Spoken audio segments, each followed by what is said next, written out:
Zenfa chenjo yo chimanyi vamubyo kwe kunyanga nzenfa chenjo yo chilina webale wanekero muko yo mugama mutawagana bange, it's your boy Victor's Ginger Boy and Oliku SMX Media, and keep it up, don't change the dial. Sibilungi cause like omwana okwesugula ovude waka ogenze ne ka boyfriend kakugasa, you've killed your future anti right now anti katolina kalenzi sikyasoma bisi bazadde bo baswaza ennyali abazadde bo bateri kyaweebwa kitiibwa ekitegeera be bateri kyaweebwa kitiibwa kati mugundi muvaako so bwezafuluma tezapikinga nnyo attention olw'ensonga nti nali sinnaba nga following ntono nga bantu tebannaba kuntegeera kati ndowooza yagenze okulaba nga kimuluma kimuyisa bubi n'agamba and actually bino nali mbisuubira kabata nze nina Alan kabata natandika okukola ne Alan Cruz nga tukola YouTube zaffe. Nantabuulirirwa yasaabala gwa bbumba kyokka ate n'embuulirire tefa yonna. Pretty Nicole ebigambo bye tebimutaasizza mu mbeera gy'ali mu kubeera nga ayitamu lately oluvannyuma lw'akatambi ak'obuseegu okufuluma. Kyokka ate ne Chicken naye musajja wattu gaakaaba gaakomba oluvannyuma lw'okuvaayo n'annyonnyola katambi ak'obuseegu akaafulumira almost owamu n'aka Pretty Nicole annyonnyodde ku kikwe kyava n'ani gwasuubiriza okubeera nga yakata. Nkwaniriza nnyo wano ku SMX Media. Nange MSMX wano ntubane updates buli lunaku buli ssaawa. Story ujira bwe tugikola esinga okubeera ekikulu nti stories zaffe tuziconverting and zibeera nga ziwewuka ddatawo aleme kubeera nga agenda mungi. Kankusaba subscribing ongene ku notification bell tojja kubeera nga missing updates naddala nga zino. Nsooka kujjukiza concert nnaku z'omwezi nga lumu March egenda kubeera ku Hotel Africana ya mwana muwala amanyikiddwa nga Lydia Jasmine. Bagiyise first born concert genda beera ku Hotel Africana lwami tubeeyo sobole okubeera nga tusupportinga mwana muwala ono Lydia Jasmine. Yes. Katutandikire katami ndowooza ka Pretty Nicole nga tetunagenda wa Chicken.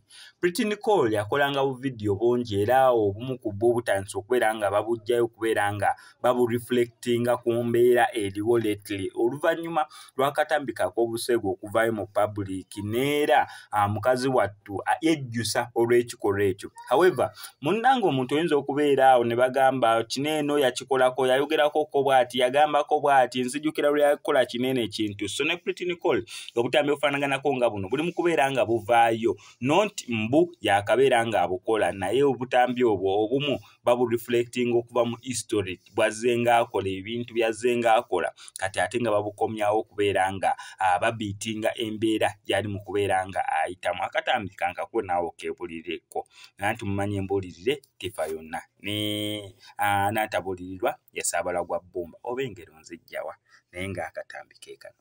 Sibilungi cause like omwana okwesugula ovude waka ogenze ne ka boyfriend kakugasa, you've killed your future anti right now anti katolina kalenzi sikyasoma bisi bazadde bo baswaza ennyali abazadde bo bateri kyaweebwa kitiibwa ekitegeera be bateri kyaweebwa kitiibwa kati mugundi muvaako. Eyo Pretty Nicole nga tuvudde ate ye bambi Chicken mpuliriza emboozi ye n'empulira bambi nange ng'amaziga gaagala kubeera nga gampitamu. Omanyi embeera eno webeera nga etuuse ku muntu gw'oyinza ogamba abo bafala nze tekiyinza kuntuukako olololo kimala kutuukako n'osooka otegeera femu kyeki okubemwamu abaagala okubeera famous abaagala okubeera aba celebrity. Kintu nga kino ekikutuukako lw'olimanya femu kyeki naki kyetegeeza oba side endala ey'okubeera famous naki kyekiri. Kibuuze Pretty Nicole lately kibuuze Chicken naye akatambi ka Chicken keekano nga sinabeera nga nkakuterako amikankusaba subscribing wano ku SMX Media tojja kubeera mu missing updates naddala nga zino.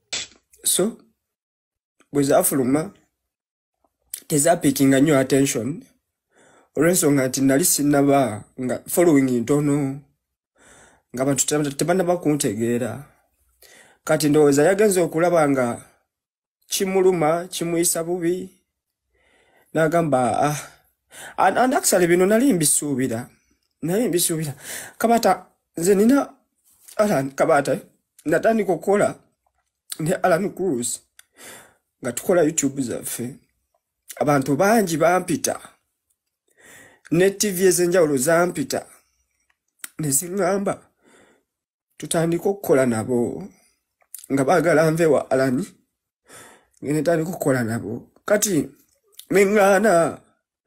nengana kubanze Alani Kabata nze Alani yanfudde kyendi Alani yanzikiriza ku pano ye okulaba nga nkola ki nga mbeerako kati nga bwenva ku pano ya Alani nengenda atentandika ozungira mu kamera z'abantu abalala nga tekikola Kabata nze abantu bankubiranga amasimu nga bangamba nze simu yange evuga buli lunaku nga bangamba chicken you can talk well osobola okwogera jangu tukole oyo Alani Cruz talina kyakuyamba jangu tukole abantu nga 10 YouTube zezenjawulo nezitandika nga ngana noza ne batuka ne bagamba alabika kati bwaba atandise okukola mu kanya atandise omera amalala. So this is the chance we have to put him down, but of course definitely bachikoze osegera they have done it. Kabata nze nabadde sigenda kwogera ku bintu bino because nze Kabata nina obulumi. I can pretend in camera nti sinyize sikabye something nenga nina obulumi Kabata osegera nze nina kulona the whole day nsibye munju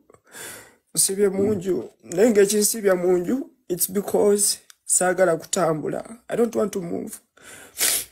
Abantu bo balowooza nti nakute video nengamba zizo muzite you saturate them. No, I did do that.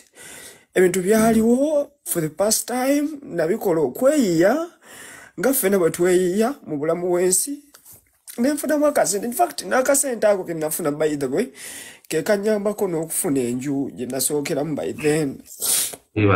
Sente zo waliwo zifuna mu makubo mabi. No, Kabata nze nafa mukomera nga mabanja agandiko nga taata olwakita kuwolaayo sente noweetereza. Kabata nkugambe Kabata nze nava mukomera nga bazadde bange tebaagala kwogera nange nga they don't want because of the stuff that ekyantwaza mukomera osegera.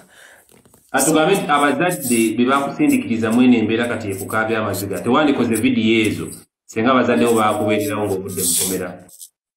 Yeah, definitely nze Kabata bwe nava mukomera ate lwakuba nti nze saagala nnyo okusharinga bintu byange bya family with people naye waliwo obulamu besides TikTok. That's why wekanga nze abantu bonna balina enamba yange nakwata enamba yange negisa mu bio buli muntu ajja mu inbox yange mu welcoming because that is the family osegera yeyo family osegera. I invite everyone. Wekanga nze Kabata status yange ya WhatsApp era bw'abantu 10,000 it is because I welcome everyone and saving as family osegera. Kakati abantu abo batuuse ekiseera balaba there is something oba balowooza nti nfuna sente munaye balowooza nti nfuna sente ndowooza bwe balowooza osegera balowooza nfuna sente but sina sente zenfuna I'm just trying to pave my way. Nagezaako okulaba nga ndeka byonna ebyemabega bye nakola for the past time okulaba nga neetereza ng'omuvubuka okulaba nga nange mbaako wembeera in life. Sigamba nti tetwagala kola Kabata nze right now mpagala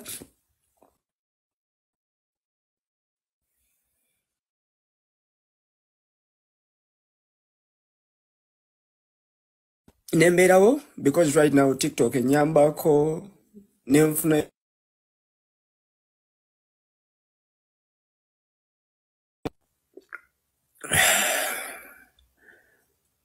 Kabata